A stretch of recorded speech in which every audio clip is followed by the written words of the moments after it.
On this week's episode, is a dark phoenix enough to hold off? On this week's episode, is a dark phoenix enough to hold off a secret life of pets? Are we on the verge of the ultimate arcade machine? And we discuss a quick end for Swamp Thing. All this and more as we reach our next stop, the PCC Multiverse.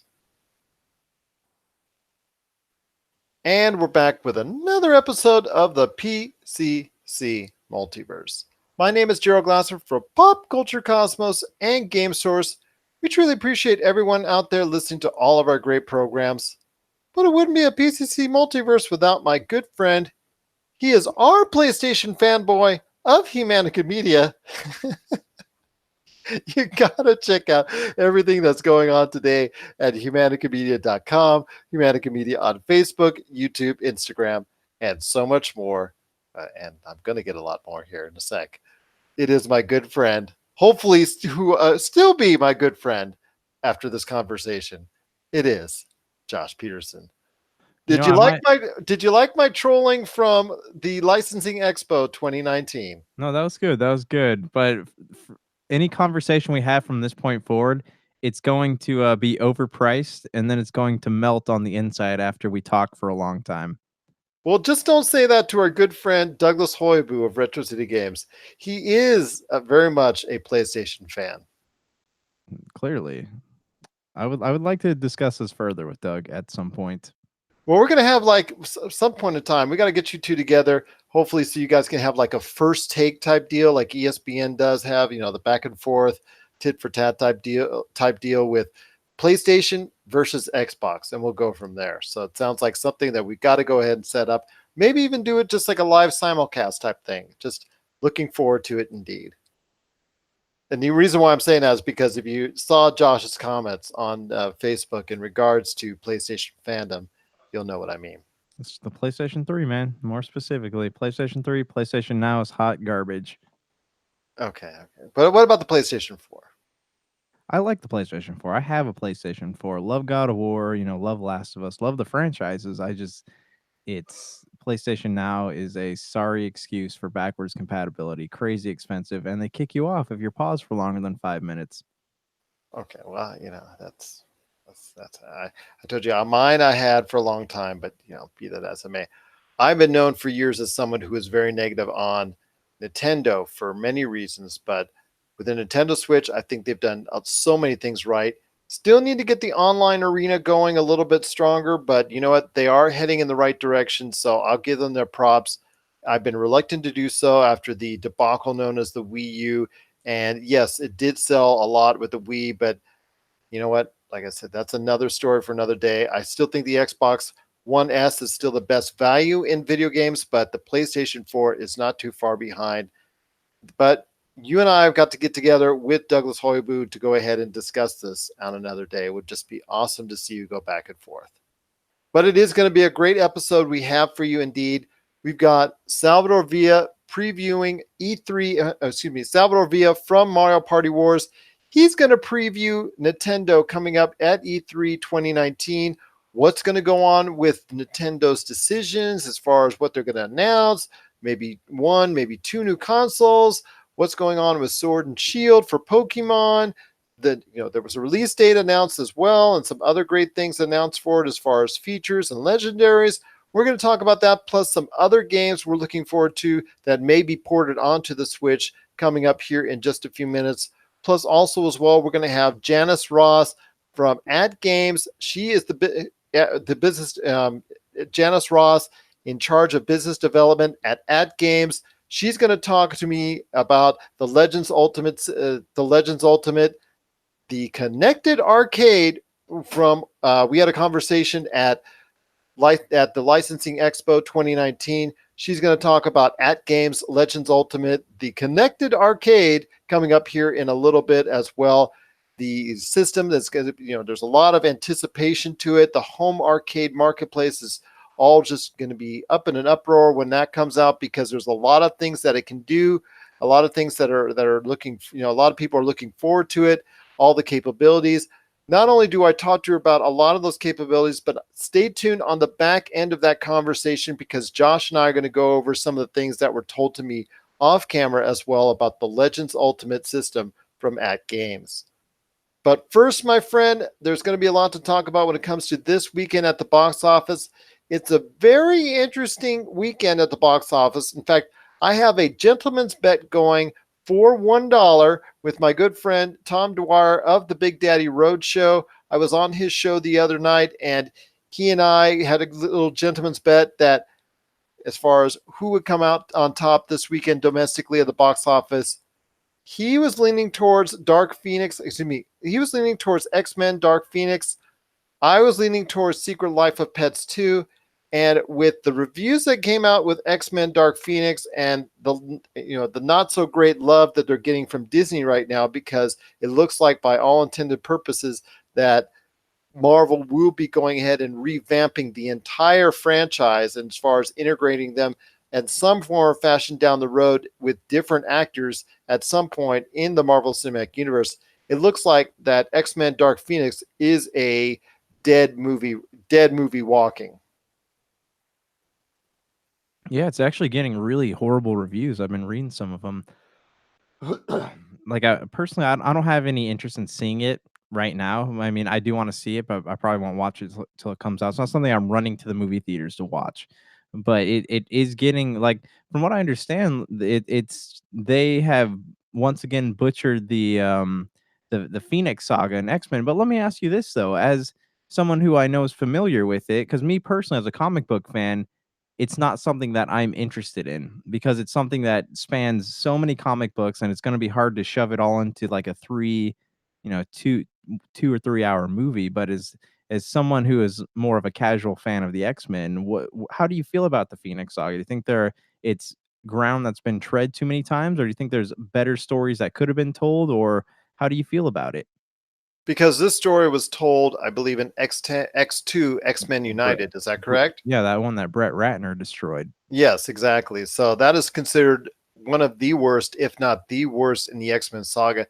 To me, there's not been a lot of great X Men movies. I've seen all of them since like since 2000, since the first one came out, and I have not been impressed by many of them. Let's just say that.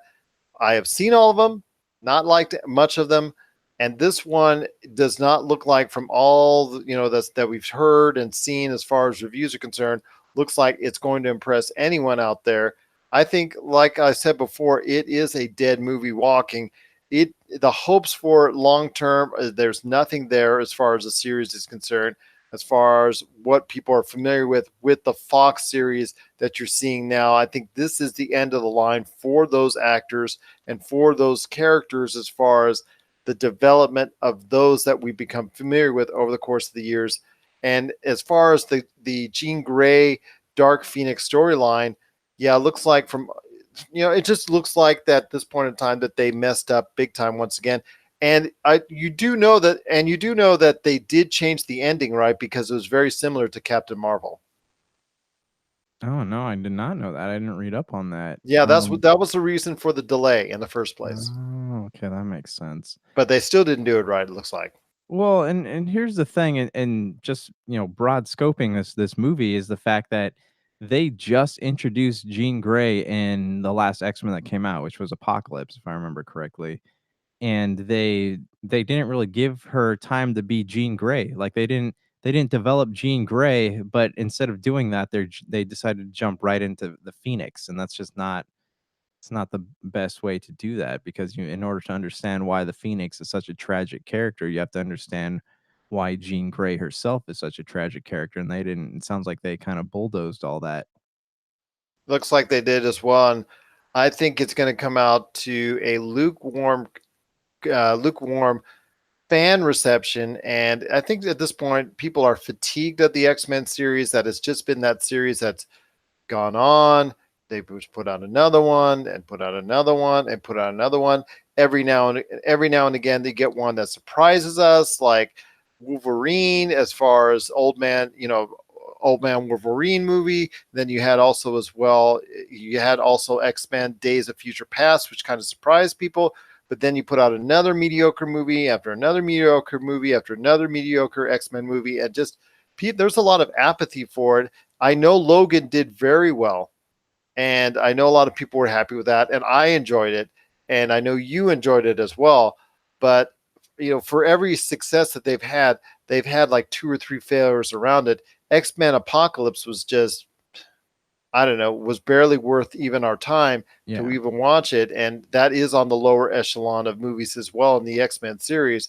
But there's so many failures in the X-Men series, it's really hard to get up for any type of X-Men type scenario. It's not in the place where Fantastic Four is, but it is sure darn close. Well, what do you okay, so one comment to add on to the back of that. Days of Future Past, The Wolverine, and Logan are really the three closest movies to the source material. When Bryan Singer adapted X-Men originally, he had never read a single X-Men comic, and that drives me crazy. Also, what do you think about the rumors that were floating around about Matthew Vaughn's X-Men Fantastic Four something else crossover that was supposed to happen? It did. I don't think it would have been handled correctly because I have zero confidence in the Fantastic Four being handled correctly outside of anyone associating themselves with Marvel. Even though Matthew Vaughn has done great in his own films such as the Kingsman series. I mean, we love that series. We enjoyed both films that have come out and some of the other work that he's done over the years. But I cannot say enough how much it is time for the X-Men series from Fox and also as well the Fantastic Four to be put to rest and to at some point give it some time for breathing room. 3-4 years down the road, start implementing them again outside of Deadpool, of course. Implementing them again into the mix with the Marvel Cinematic Universe, because at some point in time they're probably going to recreate the Secret Wars. I think it's just inevitable that they're going to go ahead and do that. I think that's an obvious type of hit that they're going to go ahead and emulate in the Marvel Cinematic Universe at some point down the line. But there is no need to rush continuing the X-Men. There's no need to rush putting Fantastic Four and integrating it into the Marvel Cinematic Universe just yet. Give them some time to breathe for people to actually want to see them again, because X-Men Dark Phoenix is going to leave a bad taste in a lot of people's mouths. Yeah, and I honestly, I think we're ready to move on from this X-Men franchise. It's kind of run its course. I'm curious to see what Marvel will do with it. Are they going to try to incorporate these characters or create them from scratch? Who knows? But because they're talking about the multiverse thing and Spider-Man and whatnot. So I don't know, man. I think we're ready. These characters have run their course. They've been beaten to death. Maybe people be more interested if the source material was handled a little bit better, but it wasn't. X-Men is a perfect example of one of those franchises that was made to make money. And yeah, it's just green. The honestly, the Jean Grey and the Phoenix thing, it was never going to work in this universe, and they've proven that twice. Exactly. Enough, enough, because it is time for the X-Men to be put to rest, at least for a little while, so that people can get excited about the X-Men being integrated in some form or fashion. Okay, Wolverine, he gets a pass. If Hugh Jackman wants to go ahead and say, you know what, I'll gear up for one or two more times in the Marvel Cinematic Universe, Kevin Feige should put him in tomorrow in whatever movie that's going to be coming up soon, whether it's the Black Widow movie or what have you. Whether and the same thing goes for Deadpool. Those are the two hot properties from the X-Men series you can retain right now from the get-go, and people would be excited to see that. So at this point in time, it looks like there's going to be, for now, a bad ending or a disappointing ending to the X-Men series that Fox created and Fox developed, because X-Men Dark Phoenix is coming out this weekend along with The Secret Life of Pets 2. And from all the hubbub, all the interest, and all the analysts that are out there, they're all pointing towards The Secret Life of Pets 2, starting off on a good note. And for X-Men Dark Phoenix, with the reviews that are out there and the word and the social media buzz that's out there as well, unfortunately, it seems like it's coming to a very it's seeming like it's coming to an end that should have happened a lot sooner for the X-Men franchise. What are your thoughts out there on the X-Men franchise? Share us your thoughts. popculturecosmos@yahoo.com. Are you happy that it's finally coming to an end as far as what Fox has created over the past almost 20 years? And are you glad to see it finally in the hands of Marvel once and for all? Once again, it's Pop Culture Cosmos, Humanica Media, and Game Source on Facebook, Twitter, and Instagram as well. And then just let us know if you're excited to see them at some point in time, maybe 5, 7, even 10 years down the road, saved and shelved for a little while, put on ice for a little while, that most of the X-Men will return and be integrated into some type of Secret Wars or some type of storyline within the Marvel Cinematic Universe. Well, my friend, I got to ask you, you got a lot going on E3. There's a lot of stuff going on. I told you coming up here in a few minutes, we've got Salvador Villa from Mario Party Wars that's going to preview Nintendo at E3. But I got to hear you, my friend. What are some of the things that you guys have lined up? Both you, Chad Smith from Hyper Schmidt, but also as well, Stereo Monroy, Jamie and Tony Monroy from Game Source. What are you guys planning to cover at E3? Well, I was telling you before the show that there's not a lot of devs, like the usual devs aren't going to E3, right? Like Remedy's not going to be there. What was it? Isn't 507 Games? I think that makes NASCAR. They're not going to be there. The Cartoon Network people aren't going to be there. It's just a lot of E3 has become a Comic Con and less of a trade show these days. So, um, it's sad. I've got some appointments at Indiecade, and that's always where it's good to sit down and talk to some up and coming devs. But I think the big thing that we're looking forward to is our hands-on that we're getting with Borderlands 3. I know Tony and Jamie are going at 2:30, and then me and Chad are going in there at 3:30, and that'll probably be the last thing we do for the day. But yeah, I think we have a 30-minute appointment to sit there and play some Borderlands 3. So that should be good to to mess around with. But I'm really curious what this year's E3 is going to look like because Sony's not there, all these devs aren't there. What is it going to be? Are the big TV screens still going to be set up? What's going to happen with this? Is this going to become basically another con, kind of like when we went to the Level Up Expo, going to have a bunch of booths with people, or is E3 going to eventually stop being the grand thing that it's been all of these years?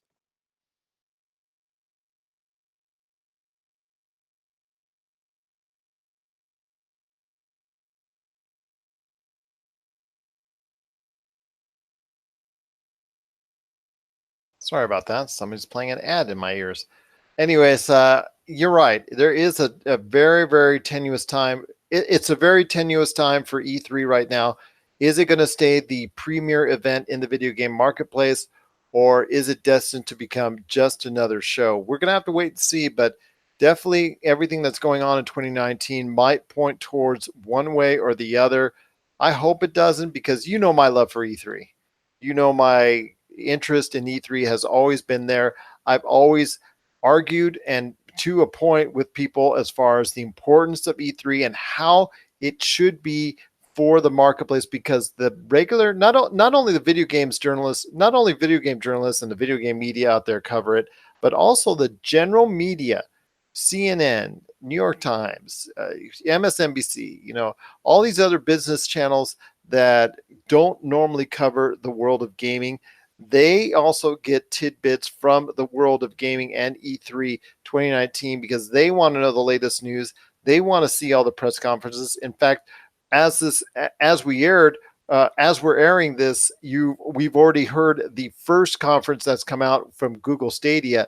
I know they're not one of your favorites, my friend, but not a bad lineup to start off with as far as Google Stadia is concerned, as far as the lineup of games coming out. Your thoughts on what Google Stadia presented today, presented earlier with their conference, and the fact that they're leading off the conferences at all as part of the E3 2019 experience. So I just read a little bit about the cost, right? It's 129.99, which is not a bad price point. I didn't see do they have some launch titles set up? Yes, they do. And some of those titles include like Doom Eternal, Elder Scrolls Online, Rage 2, Wolfenstein Youngblood, Grid, Metro Exodus, Baldur's Gate 3. That was just announced. That's coming out to, that's a game that a lot of people were interested in and enjoying the rumors that were coming out on that. So Baldur's Gate 3, the Tomb Raiders, the most recent Tomb Raiders, including Tomb Raider, Rise of the Tomb Raider, and Shadow of the Tomb Raider, NBA 2K, Borderlands 3, Mortal Kombat 11, Assassin's Creed Odyssey, the Tom Clancy games of recent times, Ghost Recon and The Division 2, The Crew 2, and some other games coming on the way from Capcom, EA, and Rockstar. So there is going to be some nice titles coming out. No, it doesn't have what Xbox and PlayStation and Nintendo have right now, but that is coming. It's going to start off with at least 30 titles. So that's a step in the right direction, especially if you can go ahead and stream it with a quality 4K, 60 frame per second, 5.1 surround sound, if you're able to get that with the type of internet you have out there. Well, look at so I'm sorry, man. I'm really just not a believer in this streaming game stuff because as I was telling you before, like I experimented a little bit with PlayStation Now, and it's not good, man. Like you have to have top tier internet for this to work, and if something happens, like it doesn't buffer enough to where if there is a brief internet outage, that it will still catch up. It's you're done. Like you get kicked off. So what does that mean for games that don't have auto saving? And there's a whole lot of questions there. And if you're like say out in the Midwest where internet's not top tier, you're gonna have some issues. And I just until they solve those problems, I'm still not a firm believer in the Stadia, but I do want to see what they're talking about at their press conference. Well, it looks like, is it for $130? It's for 3 months, correct? Wait, $130 for 3 months, or I thought it was $130 just for the thing, The controller. the Founders Edition. No, that includes a Night Blue controller, Chromecast Ultra, this, you've got the Stadia Pro service subscription, then also as well, you've got a Buddy Pass for 3 months for for a friend on that. So looks like it is a 3 month subscription for $130 plus you get the Chromecast Ultra and the Blue controller. No, that's interesting. Sorry, I was reading about it right now. And I love the crossplay. I love that they're willing to just jump in there and crossplay with Xbox and Windows, unlike some people that we know. Unlike some people that we know. I'll give you that, and I'll give you that when it comes to PlayStation. So, all right, it is Google Stadia. They started and kicked off the conferences at E3. There's a lot more conferences coming up this weekend. On our Monday show, we're going to we're going to be covering as much as we can. EA, Microsoft, and also as well Bethesda will all have had their conferences, and we will cover that on our Monday show with Square Enix, also as well Ubisoft and Nintendo coming next weekend. So next week on Monday and Tuesday. So we're going to hopefully have some special Pop Culture Cosmos podcasts that's going to be available as extras. So PCC extras, look out for that. Bethesda, Ubisoft, Square Enix, and Nintendo, will cover them next week by following us on our Pop Culture Cosmos channels on over 30 major podcast outlets. Well, coming up next, we've got our good friend Salvador Villa from Mario Party Wars. He's going to be stopping by to talk about Nintendo at E3. What are they going to go ahead and announce in his opinion, or what should they announce in his opinion, coming up this Tuesday for Nintendo at E3 2019? We're going to hear his thoughts coming up right after the break. This is the PCC Multiverse. And coming up next, it's Janice Ross, business development. Janice Ross, in charge of business development for At Games. She's going to be talking to me about At Games Legends Ultimate System, the connected arcade, live from the Licensing Expo 2019. This is the PCC Multiverse. I like the Wolverine, but I don't love the Wolverine. So don't fault me on that. It was the Wolverine is. I've got a strong like for it. I didn't say I don't. It's like, to me, like an 8. I Yeah, I mean it was not the perfect movie, but it was, it it did not disappoint me in the way that a lot of the other X-Men movies did. Like, if as far as rewatchability goes, it's probably one of the few X-Men movies I would go Oh back yeah, and yeah. rewatch. I've seen it a ton of times on Netflix. Yeah, Yeah. to me it's a 7.88 ish right Yeah, in no, that totally. range. It's not the perfect movie. It's not as I actually would rather watch the Wolverine than Logan, but Logan is still a very great movie to me. Oh yeah, but Logan's very moody, and Yeah, it's Logan very you have to see it in the right mood. So. yeah, you have to be in the mood, and it's not something you can watch over and over again just 'cause it's got such a tragic ending. Yeah, yeah, you're right on that. Shh, shh, shh. We're doing a show. We're doing a show. All right, and we're back with the show. It's the PCC Multiverse. So again, I had a conversation with Janice Ross, in charge of business development for Act Games. She and I discussed the newly announced Act Games Legends Ultimate, the connected arcade, this full-size arcade system. Plus, also they've got another one that's coming out as well. That's a little bit smaller. We're going to be talking about the dimensions and some other things that was mentioned off camera after after I went ahead and had this discussion with Janice Ross, coming up right now from the Licensing Expo 2019. All right, and I want to thank All right, and I want to thank Janice Ross for stopping by. All right, and I want to thank Janice Ross, in charge of business development from Act Games, for taking the time to talk to me at the Licensing Expo 2019 about the At Games Legends Ultimate, the connected the connected arcade at the Licensing Expo 2019. Some things I wanted to mention to you as far as what went on with some things that were said off camera, as far as when I asked more questions about the system, because I had a little bit more things I wanted to talk about. Is that the large unit is 66 inches tall. It's going to be between 350 and 400 games upon initial release, which release right now is looking at a September fall release here in 2019.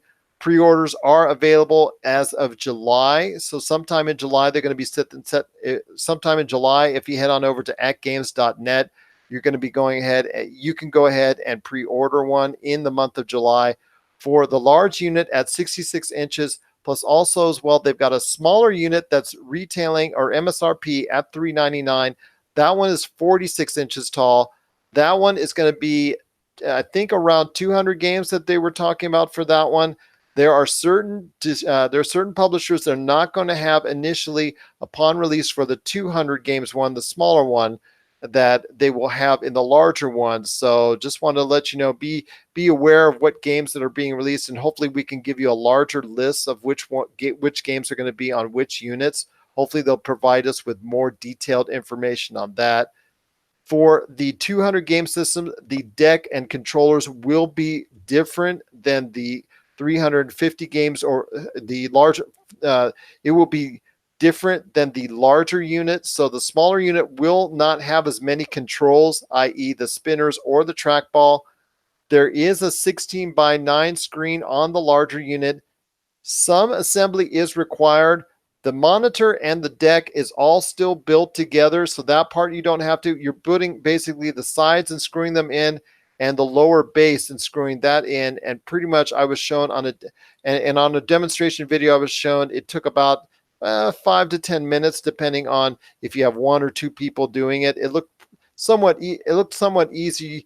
It looks somewhat easy to do, as far as if you got if you're able to go ahead and screw in everything real quickly on that.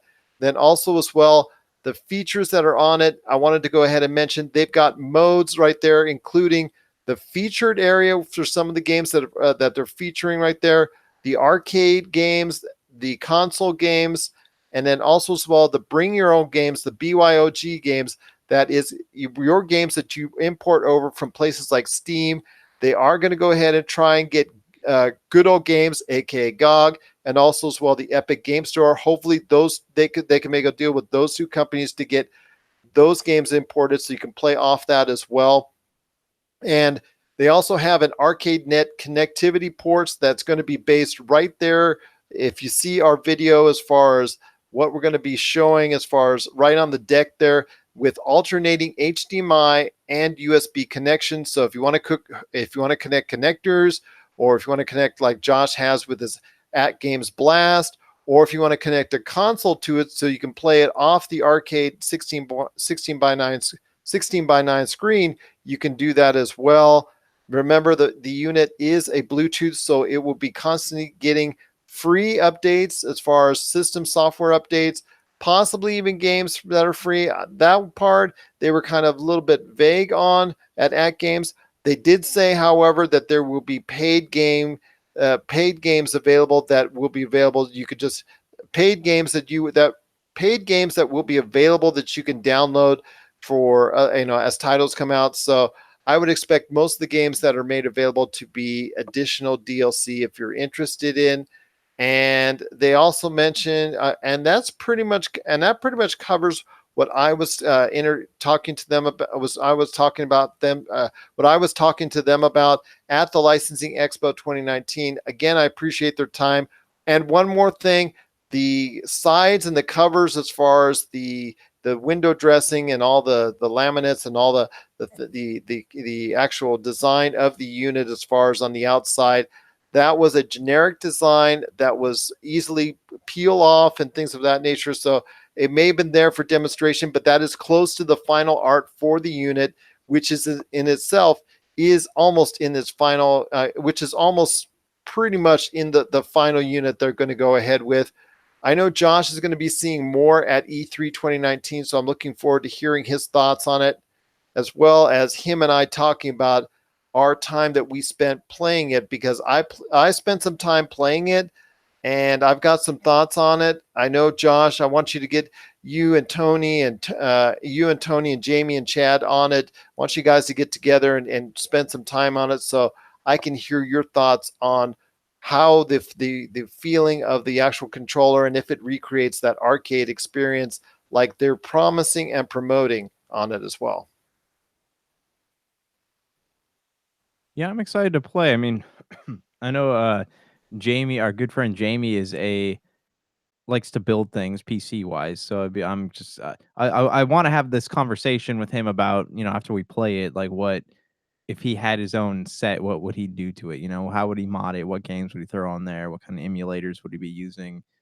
Um, Because I'd love to have that conversation as well. I just want to yeah, wait until you guys get a chance to take a look at it at E3 2019 before I make some assessment on the actual controls of it, because I know that's a big issue with individuals that have home arcades already from Arcade 1-Up and whatnot, because there's been a whole variety of issues, concerns, complaints, and also praise at certain point of time for the Arcade 1-Up units that have already come out. And this is along that line. This is supposed to be a step up.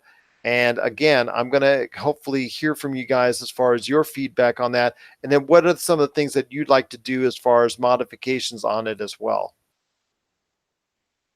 All right. And just to let you all right, again, we thank you so much as far as all right, and we thank at Games for so much for spending some time with us on the Pop Culture Cosmos here with the Pop Culture Cosmos, from the Licensing Expo 2019. If you need a listing of where we're at, because we're being played all around the world 7 days a week on radio, you can check out our listing today at Pop Culture Cosmos on Facebook, plus also as well Pop Culture Cosmos on Facebook, Twitter, and Instagram. You'll get a listing of many of our podcast options as well.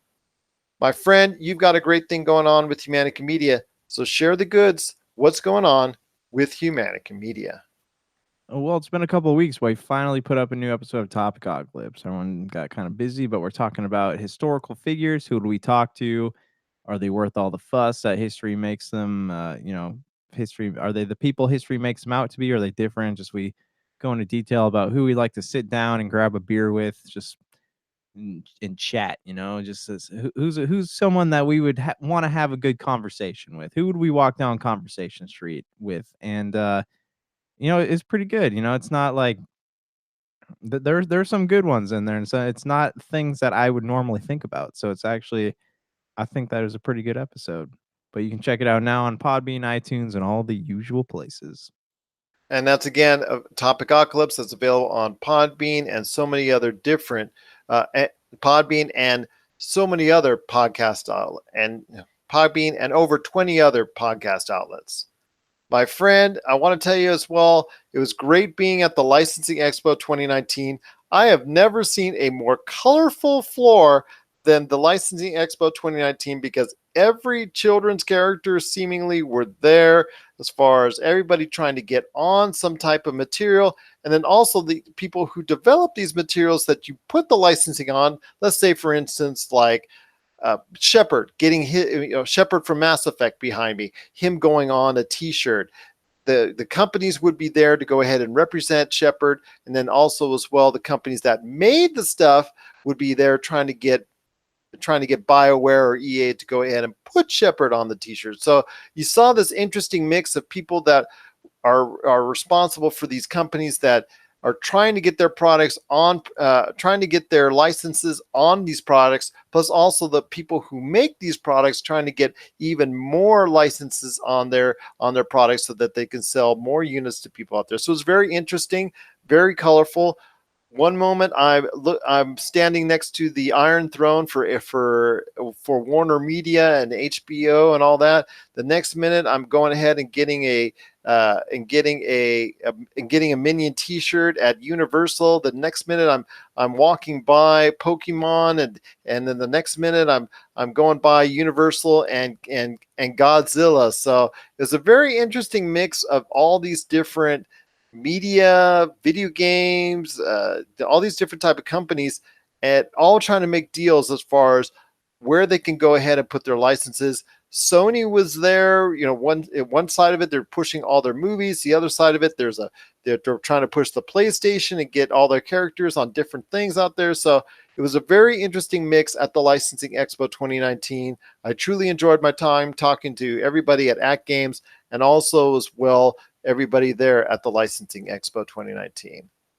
One last thing before we head on out, and I also want to thank Salvador Villa from Mario Party Wars for stopping by on today's show to talk Nintendo at E3. But one last thing before we go, my friend, were you surprised after one episode Swamp Thing getting canceled? Okay, so there's so much mystery surrounding this. Like how did this happen? What went on behind the scenes? From what I understand is creative differences, whatever that means. But then I figured, okay, well maybe that's it. But then like I read another article today, and they're talking about they're rethinking DC's streaming service. So my thoughts on here is that, because I know this is a James Wan produced show, and if the DC service is struggling, then there's probably some DC exec involved in the getting his hands, the typical Warner Brothers things, getting his hands into the pie, so to speak. So there's probably something more studio overhead saying, "Hey, we need to market this a little better," because this is a very odd show, right? It's more horror than it is anything. Like in the comic book, Swamp Thing's more mystical, earthy, Gaia type stuff, whereas in the show it seems to be a real murder mystery type thing. And I was intrigued enough to maybe check out a few episodes, but it feels like this has studio interference all over it. And you got, once you set out and already you've filmed 4 or 5 episodes and the studio head step in, there's probably going to be some issues there. And I totally see this turning into like a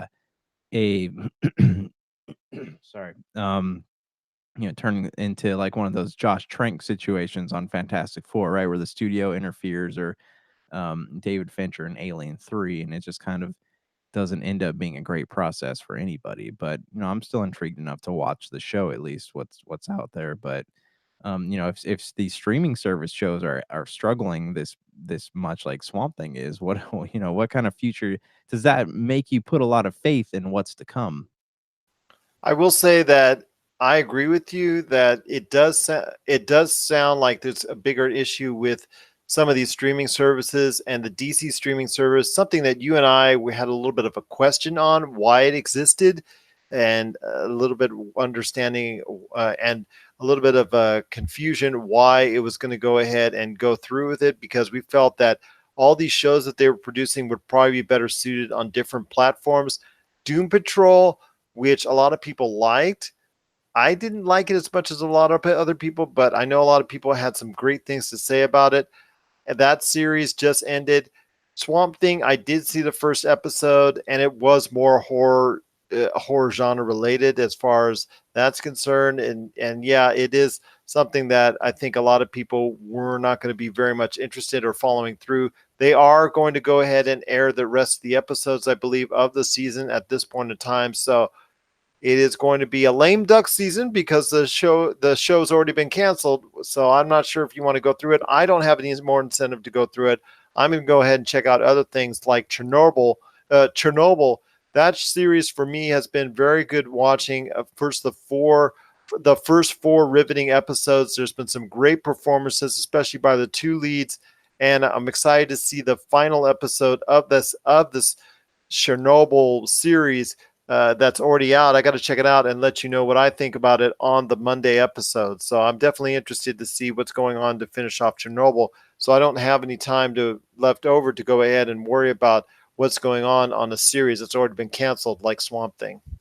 Well, I would almost rather have a short form series, something that I know has a beginning and end, so I don't have to worry about it being canceled like Swamp Thing. That was kind of the original reason when Supernatural first came on. I was really into it because Eric Kripke had said, "We have the story we're going to tell. It's going to go from season 1 to season 5." The CW is totally on board with that. They're like, "Hey, we'll make we're 100% behind you." And they went on for 20 seasons. And I didn't want that. So I love the idea of having something that starts and finishes because I can fully latch onto it, dive into the characters, and I don't have to have this fear of, oh no, am I going to get to see how this plays out?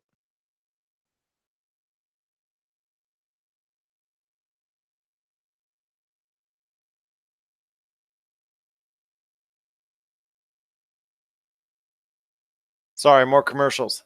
Exactly. And I agree with you on that. It's just that it's time for WB and also as well DC to reevaluate some of the things that they're doing. And that would include the DC Universe app and the DC Universe streaming service. And I think they just need to go ahead and worry about CW and try and get that up first before they go ahead and branch out, just like everybody else is trying to, and put out something that they want to go ahead and compete with Netflix on, because it's just at this point in time, they're just not good enough options. CBS All Access may be something that could hang on and could do well because they seem to have some shows that people are following, that I'm following. I'm following Star Trek Discovery, and I know there's some other good stuff coming on the way for CBS All Access. That's one of the few success stories. Hopefully, we'll see more coming soon in the near future from Apple, Disney Plus, more and more coming up here in the near future. But we'll wait and see. I will tell you this, my friend, it is going to be some decision making with Warner Brothers on the future of the DC streaming service, and if it's something that people will continually want to go ahead and dish out money for. All right, my friend, any last thoughts on the way out? Because I've got one, but go ahead, you first. Any last thoughts on the way out? Yeah, we need to talk about doing those kind of previewing the conferences, not previewing, but discussing them afterwards. So if you guys want to hear our thoughts on what went on, you can tune in. I'm sure we're going to talk about it Sunday night, and but yeah, there's a lot of stuff happening in video games this week, so you can tune into the Pop Culture Cosmos, and we'll keep you updated on all the good stuff. And guess where I'm going to be on December 18th, 2020? PlayStation headquarters. Almost, you PlayStation fanboy, you. I'm going to be watching the Uncharted movie finally coming out Yeah, I after saw that. all these Tom years. Holland, right? They announced 2020. It's supposed to. Hey, hopefully it's good, man. Hopefully it's good. I know. I'm telling you. I told you. I already told you already. I told you already. I would do it differently. But you know what? Tom Holland's very, very. Tom Holland is a very hot commodity in Hollywood right now. And if he wants to do it, sorry, Nathan Drake, you're going to go ahead and have to get used to a Tom Holland as a young Nathan Drake coming up next year in theaters. So for Josh Peterson, this is Gerald Glassford. It's another beautiful day in paradise right here in the Pop Culture Cosmos. PCC Multiverse. We thank you for listening. And here's hoping you have yourself a great